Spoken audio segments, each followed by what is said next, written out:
You would be surprised how much history is hidden in private museums. They don't allow these things in the big places. It's just like in Egypt, because the Arabs are not Egyptian. Don't make any mistake about that. It's just like we're in this room here. This is America. It would be hard to find a Native American in this room. The world has changed dramatically. There have been half a dozen invasions of Egypt, the Persians, the Greeks, the Syrians, the Persians, the Greeks, the Romans, the Arabs. That is not Egypt. Egypt is no longer Egyptian. They have not a damn thing to do with the building of the pyramids.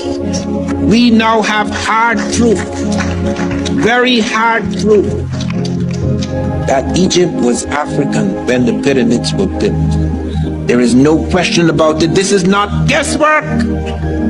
This is not theory. We found the skeletons in the ancient graves. We found sculptures, which you'll never see when you go to Egypt. They don't put those things on display. But now we have the hard proof. And I'll deal with that later when we come to deal with the Egyptian section of this lecture. But I appeared before the Congressional Committee and I presented 12 witnesses, all European. Or they're going to say I'm Afrocentric if I show them this African said this. No, no, no. I'm going to take the very people that you think you will listen to. Columbus is the first person. I said that's how I began. I'm not the first person to suggest there were Africans in America before Columbus. Christopher Columbus is the first person to say that. He actually says in the Journal of the Second Voyage that when he was in Haiti, Native Americans came to them and told them that black-skinned people had come from the south and southeast trading in gold-tipped metal spears. Columbus may or may not have believed, but he actually collected samples of these spears. They were sent back to Spain. They were meticulously, microscopically examined in Spain, and they were found to be identical, not just similar, identical with spears being forged in African Guinea, of 32 parts, 18 were of gold, 6 of silver, and 8 of copper.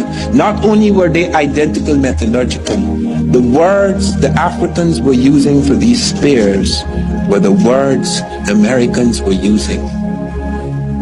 African word for gold, Ghana. That's why it's called Ghana. Gold Empire, the Golden Empire. Presenting material which when checked out, when the metallurgists checked it out in Europe, they found the spears were identical in their ratio of gold, silver, and copper alloys. How could you have linguistic and metallurgical identities like that? It is utterly impossible.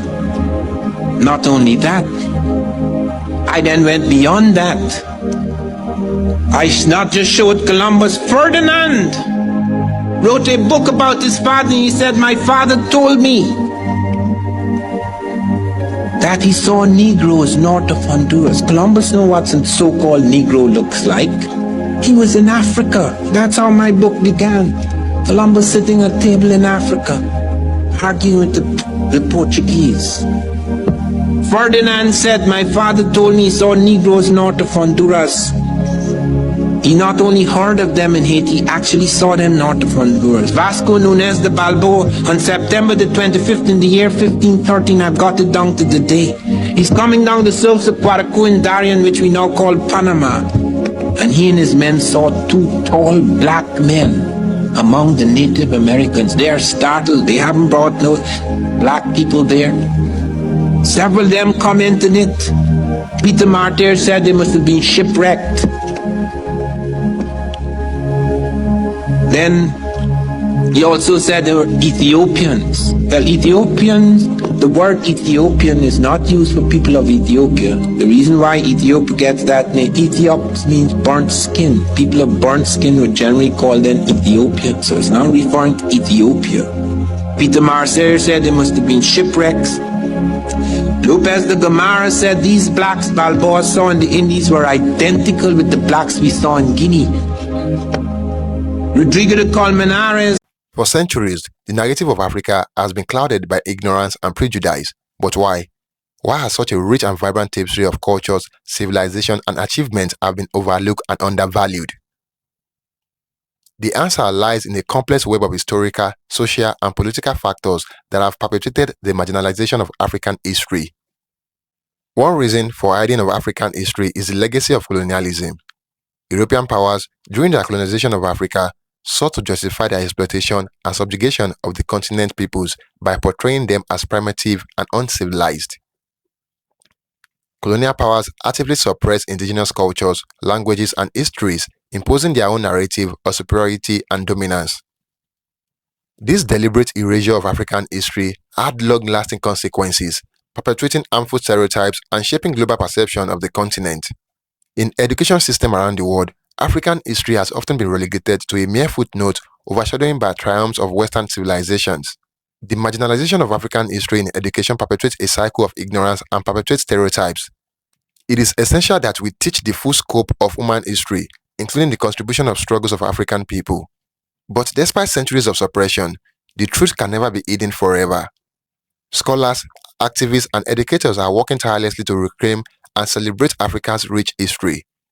Through research, advocacy, and education, the veil is being lifted, revealing the beauty and complexity of Africa's past. So why was African history hidden?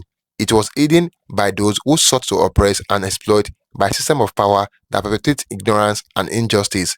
But today, we have the opportunity and the responsibility to uncover the truth and honor the legacy of Africa's ancestors. Thank you for joining us on this journey of discovery. Do not forget to like, share, and subscribe. Until next time, cheers and have a good one.